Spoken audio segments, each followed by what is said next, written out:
ಅದೇ ಗೋವರ್ಧನ ನಮ್ಮ ಯೋಗದಾಗ ನಮ್ಮನ್ನು ಕೇಳೋರಾಗೋಯ್ತು. ನೀ ಯಾರು ಬನ್ನಿ ಇದ್ದಕ್ಕೆ, ಈಗ ಯಾರು, ಎಲ್ಲಿಂದ ಬಂದ್ರಿ, ಯಾಕೆ ಬಂದ್ರಿ, ಈ ಅಶೋಕನ ಎಲ್ಲ ಯಾಕೆ ಹಾಳು ಮಾಡಿದ್ರಿ, ಅಲ್ಲದೆ ಅಕ್ಷಯ್ ಕುಮಾರ್ನ ಯಾಕೆ ಸಂಹಾರ ಮಾಡಿದ್ರಿ, ಎಲ್ಲ ವಿಚಾರವನ್ನ ಸಲಹವಾಗಿ ತಿಳಿಸಿ. ನಾನು ಶ್ರೀರಾಮಚಂದ್ರನ ದೂತ. ಎಲ್ಲ ದೊಡ್ಡ ಮನುಷ್ಯ ಅಂತ ಹೇಳ್ಕೊಂಡಿದ್ದಾರೆ. ಅಣ್ಣಗೆ ನಾವು ರಾವಣ ಸಾರ್ವಭೌಮ ರಾಜಸ್ಥಾನದಲ್ಲಿ ಇರ್ತೋ ಅಕರ ಮಕರ ನಮ್ಮ ಜೊತೆ ಸೇರ್ಕೊಂಡು ನೀನು ಭದ್ರಾಗಿ ಹೋಗ್ಬಿಟ್ಟಿದ್ದೆ. ಹೇಳಿ.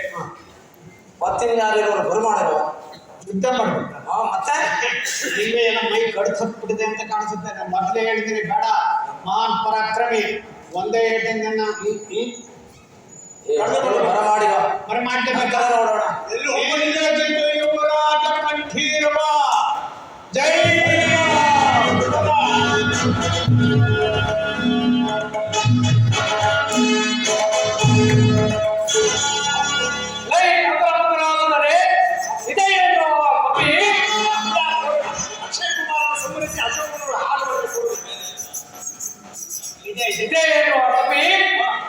ಅಕ್ಷಯ್ ಕುಮಾರ್ ಸಂಹಾರ ಮಾಡಿ ಅಕ್ಷಯ್ ಕುಮಾರ್ ಸಂಹಾರ ಮಾಡಿದ ಈ ಕವಿಯನ್ನು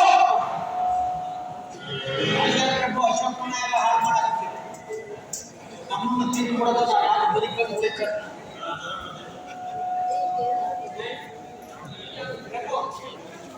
ಸುಮ್ಮನೆ ಇದ್ರೆ ಆಗಲ್ಲ. ನಿಮ್ಮ ಕೈನಲ್ಲಿರೋ ಅಸ್ತ್ರ ಪ್ರಯೋಗ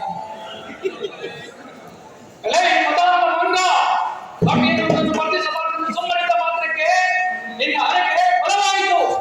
ನಿನ್ನನ್ನು ಈಗಲೇ ಈ ಅರ್ಥದಿಂದ ಅರ್ಥವನ್ನು ಪ್ರಯೋಗಿಸಿ ನಿನ್ನ ಮಾಂಸವನ್ನು ಆರಿಸಬೇಕು. ಸಿದ್ಧರಾಗು. ಜನ್ಮಾಸ್ತ್ರಕ್ಕೆ ಬಿಡೋದು ಬಿಡ್ರಿ, ಜೋರಾಗಿ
ನೀವೇನು ಚಿಂತೆ ಮಾಡಬೇಡಿ.